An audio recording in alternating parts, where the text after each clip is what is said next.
바울은 그들을 떠났습니다. 오늘 말씀 제목이에요.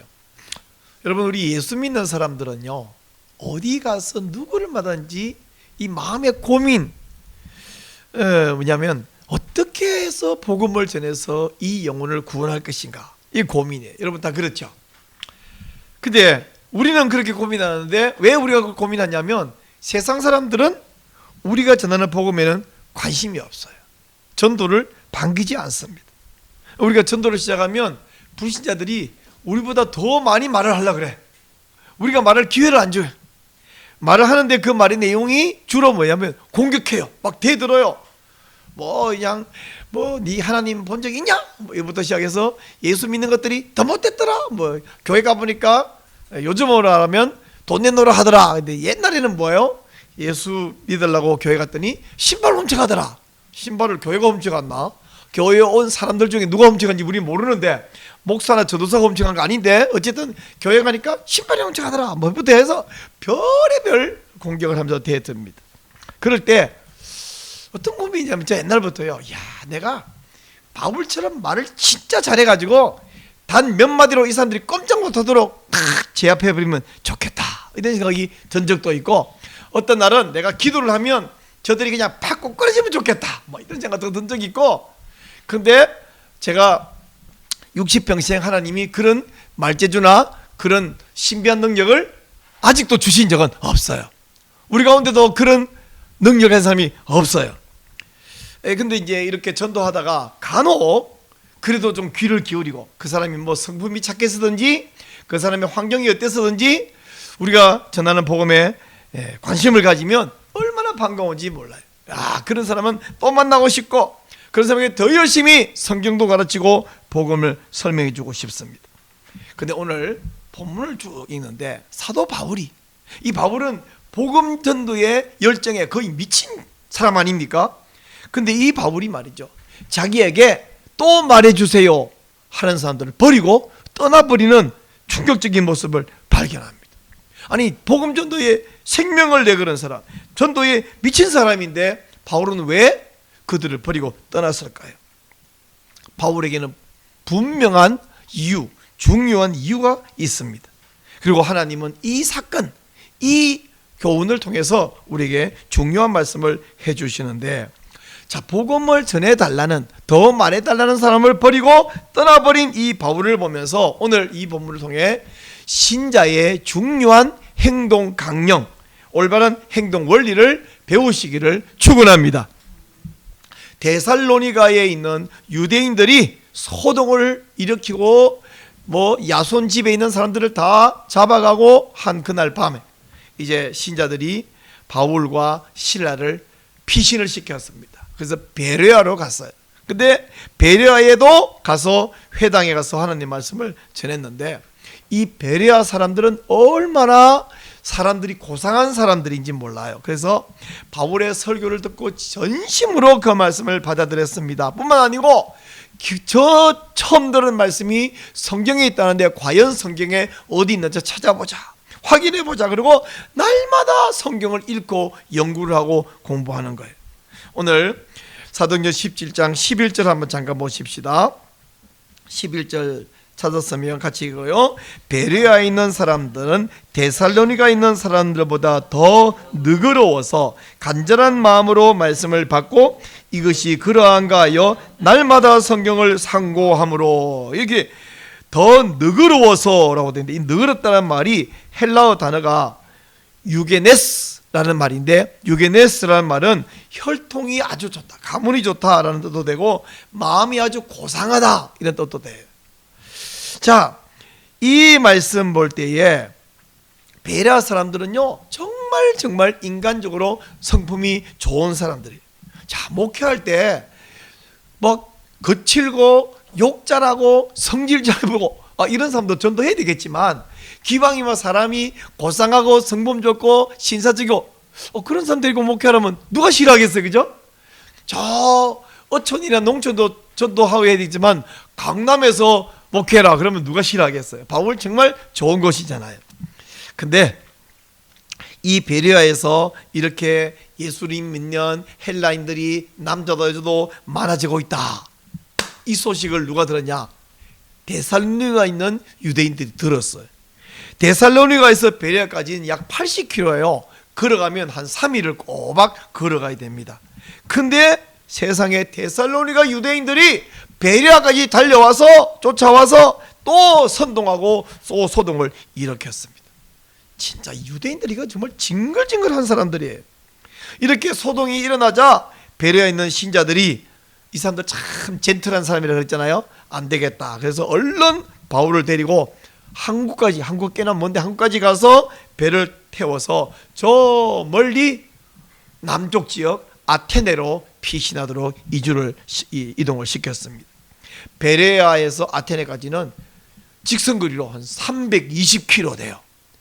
우리나라 저 부산 항구에서 후쿠오카 항구까지가 직선으로 한 200km 되거든요. 보다 1.5배가 멀어요. 근데 옛날에는 배 상황이 지금보다 훨씬 좋지 않잖아요. 그러니 오래 걸렸겠죠. 근데 바울을 이 피신시키는데 상황이 얼마나 다급했던지 이런 일이 처음입니다. 바울 혼자만 이주시켰어요. 실라하고 디모데는 놔놓고 바울 혼자 일단 먼저 아테네로, 아테네는 저 마케도니아 남쪽에 있는 아카야 지역이죠. 아카 지역의 수도잖아요. 이주시켜놓고 거기서 먼저 가서 디모데하고 실라를 기다리게 했습니다. 바울이 먼저 가서 금방 뭐 내일 이렇게 오는 거 아니잖아요. 시간이 며칠 이렇게 얼마 걸릴지 모릅니다. 실라를 기다리고 디모데를 기다리고 있는 동안에 아테네 시내를 이렇게 돌아보는데 세상에 이 아테네는 온 도시 전체가 우상이 가득해요. 그들은 우상재단을 만들다가 심지어 어떤 우상재단 만드냐면 알지 못하는 신에게 이런 재단도 있어요. 이걸 보고 야, 이 사람들은 신의 은총을 잊기를 얼마나 원했으면 신의 재단을 만들다가 알지 못하는 신에게까지 만드냐. 우리나라 사람들도 비나이다 누구한테 빌어요? 신 이름을 몰라요. 그러니까 천지신명님께 비나이다. 우리나라 사람들도 참 종교심이 많죠. 그래서 창조주 하나님만 모르고 우상 모르는 우상에까지 제사를 드리고 섬기는 이 사람 볼 때 바울이 막 분노가 솟구쳤습니다. 그래서 바울이 안식일에는 회당에 들어가고 유대인들과 변론하고 평일에는 광장에서 이 헬라인 철학자들과 변론하면서 우상을 버리고 참되신 창조주 여호와 하나님께 돌아와서 주 예수를 믿으시오라고 힘을 주어서 강조하며 설교했어요. 근데 이렇게 열심히 떠드는 바울을 보는 아테네 시민들은요, 바울을 웃기는 소리 하고 있다고 조롱하는 사람이 있는가 하면, 야, 너무 그거 재미있는 이야기다, 처음 듣는 말인데 우리 계속 한번 이야기해보자, 그러면서 바울에게 계속 이야기하자는 사람도 있어요. 32절 말씀 잠깐 볼까요? 찾으셨으면 같이 읽습니다. 그들이 죽은 자의 부활을 듣고 어떤 사람은 조롱도 하고 어떤 사람은 일에 대하여 네 말을 다시 듣겠다 하니, 조롱하는 거예요. 웃기는 소리, 이상한 소리, 말도 안 되는 소리, 그런가 하면 네 말 다시 듣겠다 뭐예요? 계속 한번 이야기해 봅시다, 재밌습니다, 계속 이야기합시다, 이러는 거예요. 그 가운데 겨우 믿는 사람이 몇 명 생겼습니다. 그러니까 이 아테네 사람들은 복음을 듣고 회개하기는 그냥 복음을 새로운 지식, 새로운 이야기거리, 새로운 논쟁거리로 생각한 것입니다. 이 아테네가 어떤 곳이냐? 철학의 본산지잖아요. 이 철학의 본산지 아테네 시민들은 크게 두 부류로 나누는데, 하나는 에피쿠로스 학파가 있고요, 하나는 스토아 학파가 있습니다. 18절 말씀에 아까 우리 읽었는데 그런 말씀이 있었죠. 어떤 에피쿠로스와 스토아 철학자들도 이랬어요. 이 에피쿠로스와 스토아는 서양 철학의 이 양대 흐름이잖아요. 에피쿠로스를 흔히 이 쾌락주의자, 스토아 학파를 흔히 금욕주의자 이렇게 설명하는데, 쾌락을 추구하는 이유 또는 금욕을 추구하는 이유가 뭔지 아십니까? 둘 다 인간의 노력으로 지고선에 도달해보자, 이런 이유로 이런 것을 하고 있습니다. 하여간 이 사람들은 끝없이 양파로 나눠서 서로 논쟁하고 또 새로운 철학과 새로운 종교, 새로운 지식을 추구합니다. 한마디로 이 아테네 사람들은 새로운 거 말하고 새로운 거 듣고 새로운 거 이야기하는 거 외에는 달리 하는 일이 없다고 21절에서 말씀하고 있어요. 21절 한 번 더 읽겠습니다. 시작. 모든 아덴 사람과 거기서 나그네 된 외국인들이 가장 새로운 것을 말하고 듣는 것 외에는 달리 시간을 쓰지 않음이더라. 밥 먹고 하는 일이 뭐예요? 새로운 거 추구하고 철학 이야기하고 지식 이야기하고 종교 이야기하고 그 말고는 하는 일이 없다 할 정도로 여기에 집중한 사람들입니다. 자, 이들은 누구보다 신을 추구하면서도 참신은 모르는 사람들입니다. 이 사람들에게 생명의 복음을 전하니까 자기들이 이미 알고 있는 그 철학하고 비교해가지고 또 새로운 하나의 종파이구나, 새로운 종교이구나, 그렇게 취급을 했습니다. 여러분, 복음이 전해지면 복음에 합당한 반응이 뭐냐면 우상을 버리는 거죠. 회개하는 거죠. 그리고 모든 걸 버리고 참신에게 돌아오는 거잖아요. 제가 20대 때에 제 친구 중에 이런 놈이 하나 있었어요. 나는 한 여자만 사랑하지 않고 전 세계 모든 여자를 사랑할 거야. 요따위 소리하는 놈이 하나 있었어요. 제 친구 중에. 그러더니 어느 날 한 여자를 만나더니 모든 여자를 보고 한 여자에 푹 빠지더라고요. 그게 정상이지, 그게. 예? 총각이 모든 여자를 사랑하면 되겠어요, 그게? 모든 여자를 버리고 한 여자 사랑이 정상이지. 그건 아직까지 사랑을 모르니까 그런 소리 하는 거예요. 자, 지금 막 우상이란 우상은 아는 거 다 주워 섬기고 심지어 알지 못하는 신에게 이러면서 제단을 만들던 사람이 참 신, 창조주 하나님을 알면, 구원자 예수님을 알면 모든 신을 다 버리고 오로지 하나님을 섬기는, 이게 정상입니다. 근데 이 사람들은 하나님의 말씀과 예수님의 십자가 복음을 논쟁거리로, 이야기거리로 삼고 있어요. 그러니까 이 아테네 철학자들에게 성경은 유일한 진리가 아니라 자기 책장에 꽂혀 있는 많은 책 가운데 새로운 또 하나의 책, 지금까지 없던 책 한 권 구한 그런 개념으로 복음을 받아들이는 것입니다. 그래서 이 아테네 사람들에게 바울이 복음을 전했는데, 바울은 지금까지 수없이 많은 도시 다니면서 복음을 전했는데 전혀 색다른 경험을 했어요. 옛날에 갈라디아 지역에 비시디아, 안디옥, 또 루스드라, 이고니온 전도해봤습니다. 그때 어떤 반응이냐면 헬라인들은 복음을 받아들여요. 그때 유대인들이 화가 나가지고 선동하고 폭동 일으키고, 또 이 마케도니아 지역에서 빌립보, 또 데살로니가, 베레아에서 뭐예요? 유대인들이 헬라인들이 복음 받아들이는 걸 보면서 화가 나서 선동하고 바울 내못 쫓고, 그래서 할 수 없이 도망가서 다음 도시 전도하고 다음도 전도. 이게 매번 반복되는 패턴이었잖아요. 근데 여기 아테네에 와서 처음 겪는 경험이냐면 헬라인 가운데서도 듣는 사람은 많아. 근데 믿는 사람은 적어. 그리고 여기서 처음으로 유대인들이 선동하고 폭동을 안 일으켜요. 그러면서 일부 사람들은 더 이야기해 주세요, 더 이야기 좀 해봅시다, 더 들어봅시다, 계속 이래요. 사실 바울에게 이런 곳은 전도하고 거기 머물기 가장 좋은 장소입니다. 왜? 자기 이야기를 더 듣겠다는 사람이 있는데, 게다가 유대인들이 폭동을 안 일으키는데, 그러면 여기서 아주 1년이고 2년이고 축치고 머물면서 계속 이 사람들 이야기하고 아레오파고 광장에서 새로운 강자로 군림할 수 있잖아요. 만약 바울이 그랬다면 우리가 배우는 서양 철학사의 흐름이, 내용이 크게 달라졌을 거예요.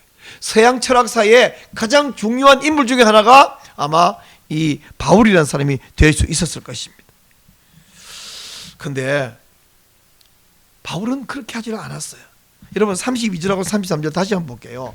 아까 32절 끝에 이 일에 대하여 네 말을 다시 듣겠다 그랬잖아요. 근데 33절에서 바울의 반응이 나타나는데 뭐라 했는가? 시작.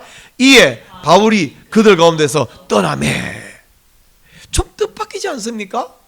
자기 이야기를 더 듣겠다는데 전도에 미친 사람이, 지금까지는 바울이 도시를 떠난 이유가 뭐냐면 자기를 죽이겠다는 유대인들의 폭동 때문이었잖아요. 유대인들의 선동 때문이었잖아요. 근데 여기는 처음으로 아무 위협이 없어요. 죽이겠다는 사람이 없어요. 물러가라 하는 사람도 없어요. 자기 말을 더 듣고 싶다는 군종이 있습니다. 청중이 있습니다. 그러면 저 같으면 신나가지고 더 잘 준비해서 계속해서 말해서 처음에는 조롱한 사람이 생기겠지만 일부 믿는 사람이 있는데 더 하다 보면 저 조롱한 사람 가운데 하나씩 둘씩 돌아오게 될 것이다. 얼마나 기대가 되겠습니까? 근데 왜 바울은 복음을 듣겠다는데 이 군중을 버리고 떠나기로 결심했을까요? 오늘 이 본문만 읽어가지고는 왜 바울은 떠났느니 명백한 답이 없어요. 그러나 성경 다른 곳을 보면 답을 찾을 수 있는데요. 우선 18장 1절을 잠깐만 봐봐요. 18장 1절, 그 후에 바울이 아덴을 떠나 고린도에 이르러 그랬잖아요. 그리고 2절 3절 이렇게 계속 보면요, 고린도에 갔습니다. 아덴을 떠나서. 그리고 안식일마다 회당에 들어가서 말씀을 가르쳤어요. 그럼 나중에 지금 이제 2차 전도 여행 때인데 3차 전도 여행 때 바울이 에베소에 머물면서 고린도 교회에 보낸 편지가 있죠. 그것이 고린도 전서, 고린도 후서잖아요. 고린도 전서를 보면요, 이야기가 잘 나와 있는데 고린도 전서 1장 한 17절부터 2장 5절까지가 자세하게 나와 있는데 무슨 이야기 하냐면 이런 이야기 해요. 여러분 지금 굳이 안 찾아도 됩니다. 고린도 전서 1장 22절 23절에 이렇게 말해요. 바울이 유대인은 표적을 구하고 헬라인은 지혜를 찾으나 우리는 십자가에 못 박힌 그리스도를 전하였다. 이렇게 말해요. 유대인들은 뭘 추구한다? 표적. 표적이라는 것은 네가 말하는 것에 증거를 좀 보여봐라 이겁니다. 또 헬라인은 뭐요? 지혜를 구하는데 새로운 말을 추구하고 있다는 거예요. 근데 우리는 십자가에 못 박힌 예수를 전한다. 그래서 또 고린도서 2장 2절에서는 너희 중에서 예수 그리스도와 그가 십자가에 못 박힌 것 외에는 아무것도 알지 아니하기로 작정하였다. 뭘 작정했냐? 예수님 외에는 아무것도 모르기로 작정했대. 사실 바울이 엄청 똑똑한 사람이잖아요. 말 너무 잘하잖아요. 헬라의 철학을 다 배웠잖아요. 헬라 철학장애들을 다 이길 수 있는 말재주가 있잖아요. 근데 그런 걸 100% 발휘했던 것이 어디냐? 아테네였어요. 근데 아테네에서 해보니까 이거 아니구나, 이래서는 안 되는구나, 이걸 발견하고 고린도에 와가지고는 그런 거 모르기로, 그런 거 전하지 않기로 결심했다. 왜 그러냐 하면 믿음이란 사람의 지혜의 말에 있지 아니하고 하나님의 능력에 있기 때문이다. 이게 고린도 전서 2장 5절 말씀이에요. 그러니까 이 말에 의하면 바울은 고린도에 오기 직전 아테네에서는 자기의 말재주로, 자기의 언변으로, 자기의 실력으로 하나님을 증명하려고 했는데 어땠다고요? 실패했다. 한마디로 실패했다. 자, 그러면 바울이 아테네에서 실패한 것이 이유가 뭐냐? 두 가지를 한번 살펴보면서 우리가 어떻게 하면 안 된다는 것을 한번 발견하겠는데요. 첫째, 아테네 전도가 실패한 첫째 전도는 뭐냐면 동기가 잘못됐기 때문에. 동기가 어떻게 잘못된가? 자, 우리 17장 16절 한번 봅시다. 아까 읽었던 말인데 한 번 더 읽겠어요. 16절. 자, 크게 읽어주세요. 시작. 그 성에 우상이 가득한 것을 보고 마음에 격분하여. 자, 우상이 가득한 것을 보니까 여러분, 우상이 가득한 것을 보면 기분이 좋으세요, 안 좋으세요? 일본을 한번 가봤는데 일본 관광지라는 관광지는 거의 다 절이더라고요. 가면 막 향 냄새에 진동하고. 여러분, 우리 크리스찬들이 그런데 관광지라서 가긴 하지만 기분이 썩 안 좋죠. 우리 동네 저기 앞에 현수막에 무슨 갓 신내린 아기 동자가 있다고 현수막 걸어놨더라고요. 그런 거 볼 때 기분이 어떠세요, 여러분? 성도로서 별로. 뭐? 갓 신내린 아기 동자? 뭔 애한테 정보를 하는 소리잖아요. 그런 거 보면 저거 확 뜯어버리면 좋겠는데, 걔네가 거기 합법적으로 돈 내고 그렇기 때문에 그거 뜯으면 우리가 그 범법행위거든요. 그럴 수는 없고, 그거 확 뜯어버린다고 누가 예수 믿게 되는 것도 아니고. 자, 그런 걸 보면서 저거 확 뜯어버리고 싶다, 저런 거 막 이상 다 부셔버리고 없애버리고 싶다. 그건 여러분, 화를 내는 것은 큰 올바른 전도 방법이 아니에요. 올바른 전도 동기도 아니에요. 그거 무당집 철거한다고 해서 그 사람이 굴복하고 예수 믿는 것도 아니에요. 여러분, 십자군 전쟁이 왜 잘못된지 아시죠? 십자군 전쟁은 하나님의 군대라고 와가지고 막 적군을 때려 죽이면서 그 어느 선교사가 전도를 갔더니 수장이 예수 믿고 하는데 그러더래. 이제 선교사님 이제 걱정하시고 고생할 필요 없으세요. 왜요? 칼을 딱 들고 이래요. 이제 내가 예수 믿으니까 우리 부족도 한 놈들 이리 와. 너 예수 믿을래? 내 손에 죽을래? 그럼 다 믿습니다. 이러더래. 그게 지금 바른 전도 방법인가요? 말이 안 되죠. 말이 안 돼. 지금 바울이 아테네에 있는 사람들 보면서 막 분노가 가득 찬 거예요. 이것들 봐라요. 여러분, 어두움을 제거하는 방법은 이러면 될까요? 진공청소기로 강력한 지구에서 어둠을 쫙 끌어들이면 어둠이 다 사라질까요? 빗자루로 어둠을 싹싹 쓸어담으면 어둠이 없어질까요? 이 말 안 되는 거 아시죠? 그럼 어떡합니까? 빛을 비추는 순간 어둠이 어디 있었는가 없어져 버려요. 어둠이란 것은요, 어둠이 존재하는 게 아니라 빛이 없는 상태지 어둠이 존재하는 게 아니야. 진공청소기로 어둠을 빨아들여요? 안 빨아들여집니다. 우리가 예수님의 피 흘린 십자가를 전하고 예수님의 부활의 소망을 전함으로만 영혼을 구원할 수 있음을 믿으시기 바랍니다. 근데 이런 전도를 하는데 이 막 분노해가지고 이것들이 우상숭배 막 심지어 알지 못하는 신에게 바친다고? 야 뭐? 천지 신명에게 빈다고? 천지 신명이 누구야? 그 어디서? 이런다고 그 사람이 죄송합니다. 그럼 이제부터 하나님 믿고 이러겠냐고. 그런 일은 안 벌어져요. 다시 말하면 우리가 복음 전도하는 우리의 마음의 동기는 그 사람을 사랑해서 그 영혼을 구원하고 싶은 마음에 가득 차서 생명을 주는 것이고 빛을 비춰주는 것이지, 그 사람이 어두움에 있다고 그 사람이 우상숭배한다고 막 화를 내는 것은 전도의 동기가 아니라는 말씀. 두 번째, 바울이 아테네 전도가 실패한 두 번째 이유는 바울이 말을 너무 잘했기 때문이에요. 말주변이 없어서가 아니라 너무 유창했기 때문입니다. 우리 아까 본 대로 17장 17절에서 회당에서는 유대인과 변론하고 또 평일에는 시장에서 장터에서 이 광장에서 만나는 사람마다 함께 변론했답니다. 여러분, 복음은 그냥 선포하는 것이지 복음은 논리로 증명하고 논리로 변정하는 것이 아니에요. 변정은 누구한테 유익하냐면 이미 예수님 믿는 사람들을 교육할 때 유익해요. 근데 교육할 때 신자들이 쫙 교육을 받아가지고 그 받은 것을 자기 마음속에 믿음으로 정립해갖고 나가서 그걸 변정을 남에게 하면 나처럼 믿겠구나, 우리 그런 생각 들 때가 많아요. 근데 내가 내 믿음 정립할 때 변정이 필요하지 복음 전할 때는 그걸로 안 돼요. 복음은 그냥 전하는 거예요. 여러분, 제가 조그만 텃밭을 하나 하는데 거기 이렇게 상추 씨도 뿌리고요, 배추는 모종씨인데 무씨도 뿌리고요, 이렇게 뿌려요. 씨 뿌려놓고 그 다음에 그 싹이 나게 할 수 있어요. 나는 싹나게 못해요. 싹나게 할 수도 없고 해야 될 의무도 없어요. 그냥 씨 뿌려놓으면 씨 안에는 생명이 있어가지고 흙을 적당히 덮어놓고 물만 줘놓으면 바짝 마르면 안 되지. 물을 줘야 되죠. 그것까지 할 수 있어요. 그러면 생명이 있으니까 지가 싹이 타요. 그 씨 볼 때 이 솔직히 상추 씨는 이게 씨앗인지 찌꺼기인지 구별이 잘 안 돼요.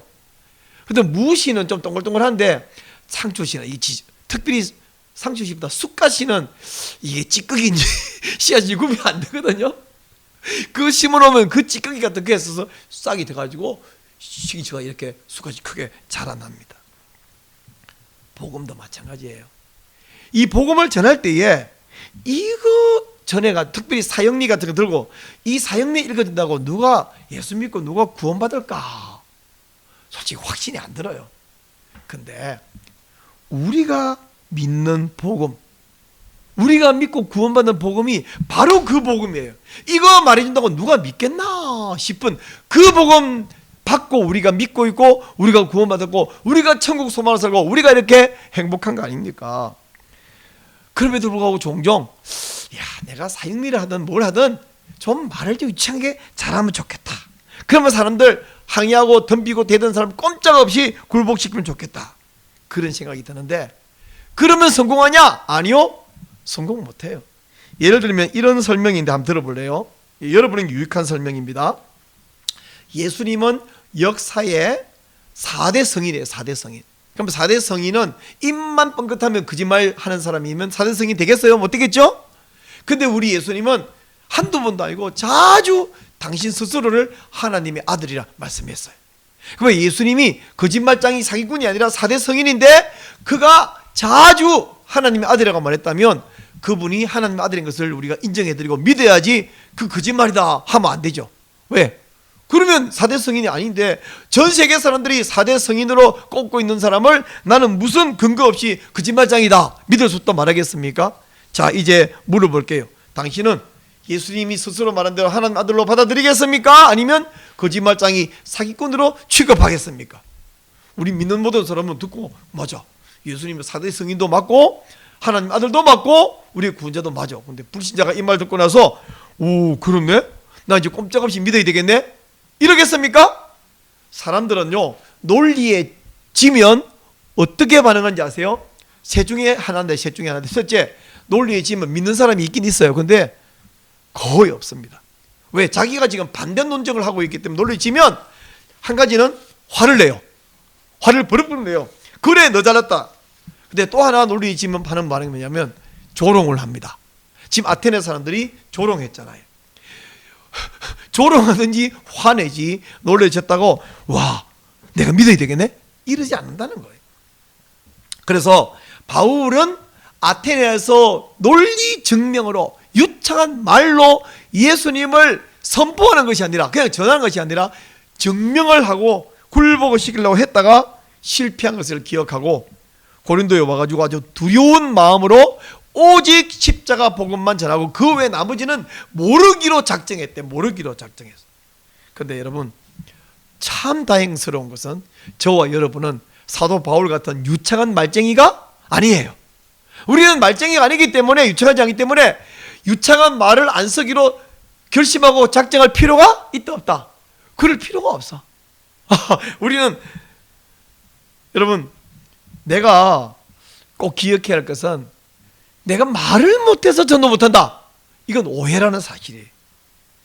말 잘하는 거, 그건 말 잘하면 좋을 것 같지만 말을 잘한다고 되는 게 아니에요. 근데요, 유창한 말만 문제가 아니에요. 또 문제가 있어요. 어떤 사람 전도하라 그러면 우리 교회는 예비당이 새로 지어갖고 엄청 멋있어요. 우리 교회는 성가대가 엄청 화려하고 오케스트라가 끝내줘요. 우리 교회는 목사님이 설교를 진짜 재미있게 해요. 개그맨 뺨쳐요. 우리 교회는 밥이 정말 맛있어요. 완전 한정식 같아요. 근데 우리 교회에 제가 말한 거 한 개도 없죠. 옛날에 좋은 예배당 있으면 그걸로 전도가 되는 게 아니에요.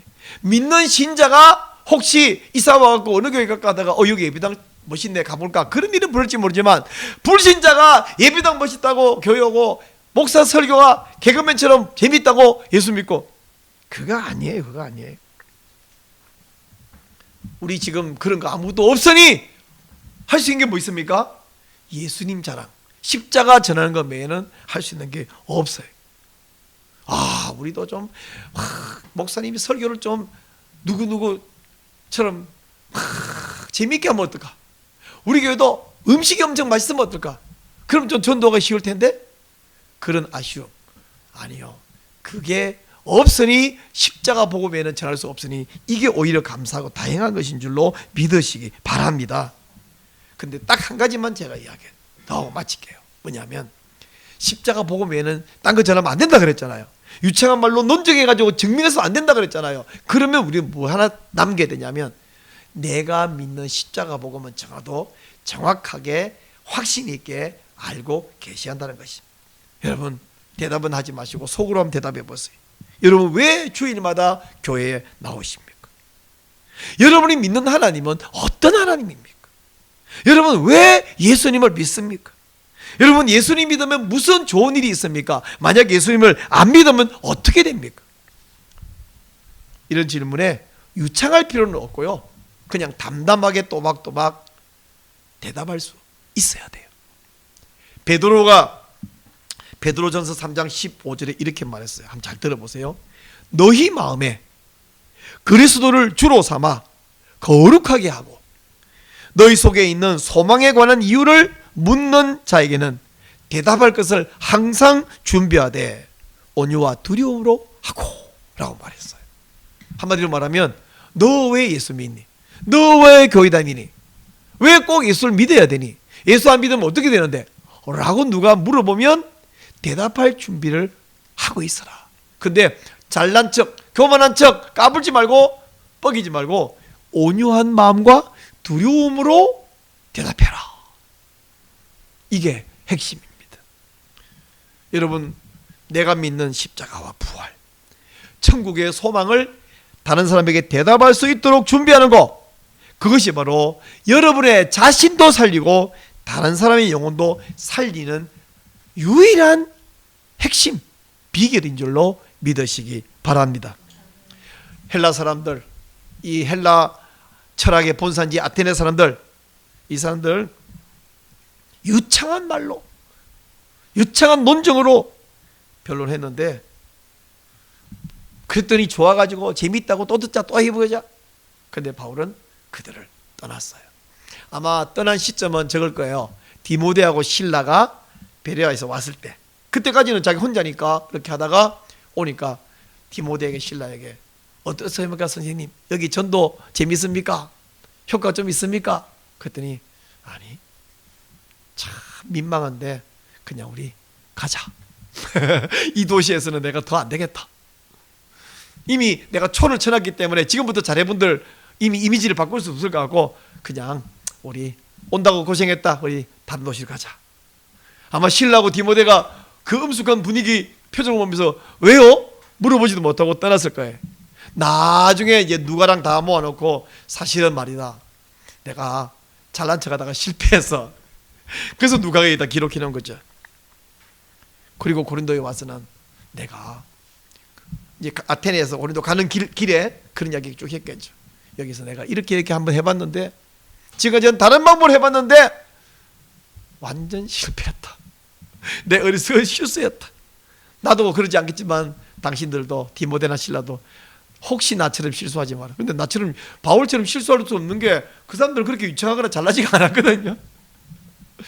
자, 여러분, 제가 이 말을 왜 하냐면, 바울이 디모데나 실라에게 나 같은 실수 여러분 하지 마세요라고 했던 그 말을 오늘 바울은 저에게도 말하고 여러분에게도 말합니다. 바울은 말합니다. 여러분, 나 같은 실수하지 마세요. 내가 잘 나갔고 한번 실수 왕창 했는데 아니었습니다. 근데 우리는 그런 말이 필요 없는 게, 우리는 바울처럼 안 유창한걸요? 저렇게 잘난 척 하라도 할 수 없는걸요? 근데 우리는 종종 무슨 생각합니까? 나도 바울처럼 유창하게 말 잘했으면, 전도를 좀 더 잘했었고 효과도 있었을 텐데. 근데 아니란 말씀이에요. 아닌 줄 믿으시기 바랍니다. 오로지 유창하지 말고 단지 내가 믿는 소망이 무엇인지 묻는 사람에게 대답할 것을 분명하고 확신 있게 준비해서 온유와 겸손함으로 또박또박 전해. 한마디로 이거 말해갖고 누가 믿겠나? 이래갖고 어떻게 구원받겠나? 아까 말한 상추와 쑥과 씨, 이게 찌꺼기인지 씨인지 이거 땅에 묻어놓으면 다 죽어버려 없어질 것 같이 여기서 뭔 씨가 낫겠나 싶은데 쑥쑥 자라던데요. 복음이 그래요. 여러분, 복음을 믿으세요. 복음이 세상 사람들에게는 미련한 거예요. 미련한 거. 미련해 보여요. 근데 그거 여러분이 믿고 있잖아요. 여러분이 효과 있잖아요. 여러분이 구원받았잖아요. 그거 믿으세요. 내 능력 믿지 말고 복음의 능력을 믿고 부끄러워하지 말고 걱정하지 말고 그냥 또박또박 몇 마디 말하고 그 나머지는 하나님께 맡겨요. CCC에서 이거 외치는 거죠. 성공적인 전도는 성령의 능력으로, CCC 아닌가요? 오직 그리스도만 전하고 그 결과는 하나님께 맡기는 것입니다. 우리 바울이 아테네 사람들을 떠나버린 이 사실을 기억하면서 담담하게 생명의 복음만을 전하는 여러분 되시기를 축원합니다.